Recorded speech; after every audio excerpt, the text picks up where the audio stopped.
रामायण के सच होने के 10 सबूत। नंबर 1, अयोध्या का हनुमानगढ़ी। माना जाता है कि श्री राम की प्रतीक्षा हनुमान इसी स्थल पर करते थे। राम निवास अयोध्या में एक प्राचीन हनुमान मंदिर है जिसे हनुमानगढ़ी के नाम से जाना जाता है। कहा जाता है कि लंका विजय के बाद भगवान श्री राम ने हनुमान जी को यह जगह रहने को दिया था, जिसके कारण इसे हनुमान जी का घर भी कहा जाता है। मान्यता है कि श्री राम के दर्शन के पूर्व अयोध्या में श्री हनुमान जी के दर्शन हनुमानगढ़ी में करने से मनोकामना जल्दी पूरी होती है। रामायण में भी हनुमानगढ़ी का उल्लेख किया गया है। नंबर 2, हनुमान जी के विशाल पद चिन्ह। रावण द्वारा सीता हरण के बाद जब हनुमान जी माता सीता की खोज में श्रीलंका पहुंचने के लिए समुद्र को पार करने हेतु एक विशाल रूप धारण किए, तब उनके विशाल पद चिन्ह के छाप श्रीलंका के स्थल पर अंकित हो गए। यह अभी रामायण के साक्ष्य को दर्शाता है। नंबर 3, सांप के समान शिरानुमा गुफा। रामायण के अनुसार रावण द्वारा सीता का अपहरण करके श्रीलंका में सबसे पहले एक गुफा में रखा गया था। इस गुफा का शीश और इसके चारों ओर की नक्काशी कोबरा सांप की तरह दिखाई देता है। इसकी उपस्थिति भी रामायण के सबूत बताते हैं। नंबर 4, रावण का महल। लंका में रावण का महल था जिसमें वह अपनी रानी मंदोदरी के साथ रहता था।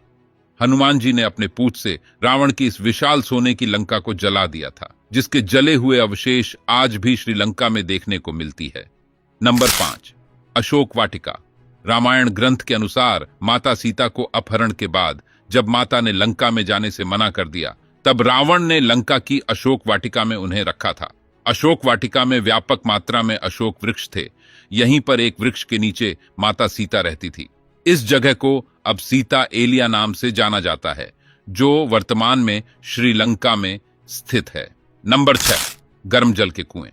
रामायण बताया गया है कि रावण ने अपने दानवीय शक्तियों के प्रमाण के लिए लंका में गर्म जल के कुएं बनवाए थे। इससे गर्म पानी निकलता है जो आज भी श्रीलंका में देखने को मिल जाएगी। नंबर 7, राम सेतु का निर्माण। भारत से श्रीलंका की ओर के लिए राम और उनकी सेना ने पत्थरों को समुद्र में फेंक राम सेतु का निर्माण किया था। इन राम सेतु पुल के सहायता से सभी वानर सेना लंका में प्रवेश कर पाए थे। कहा जाता है कि जिन पत्थरों से राम सेतु पुल बनाया गया था वह पत्थर आज भी समुद्र में तैरते हुए दिखाई देते हैं, जिसमें श्री राम का नाम लिखा हुआ है। नासा ने भी अपने एक शोध के बाद बताया है कि यह राम सेतु मानव द्वारा निर्मित है। नंबर 8, द्रोणागिरी पर्वत।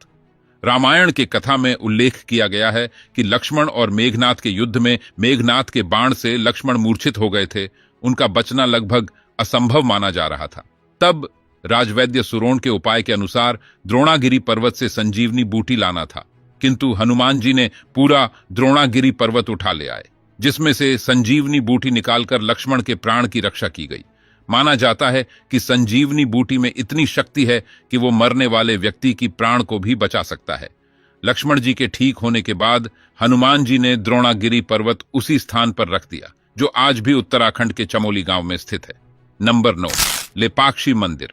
सीता हरण के बाद रावण माता सीता को जिस मार्ग से लंका ले जा रहे थे, उस मार्ग पर राम भक्त जटायु ने रावण को रोकने के लिए युद्ध किया, लेकिन रावण ने जटायु के दोनों पौंख काट के उन्हें गंभीर रूप से घायल कर दिया, जिसके बाद वो घायल अवस्था में श्री राम के सामने गिरे और उनकी गोद में ही अपना शरीर त्याग दिया। जिस स्थल पर जटायु गिरे वहां लेपाक्षी मंदिर का निर्माण किया गया, जो आज भी आंध्र प्रदेश में देखा जा सकता है। नंबर 10, पंचवटी। मान्यता है कि जब राम, लक्ष्मण और सीता वनवास के लिए निकले थे तो वह नासिक पंचवटी जंगल में रहते थे। इस जंगल में लक्ष्मण ने रावण की बहन सुपनखा की नाक काट दिए थे। ये पंचवटी वन आज भी नासिक में है।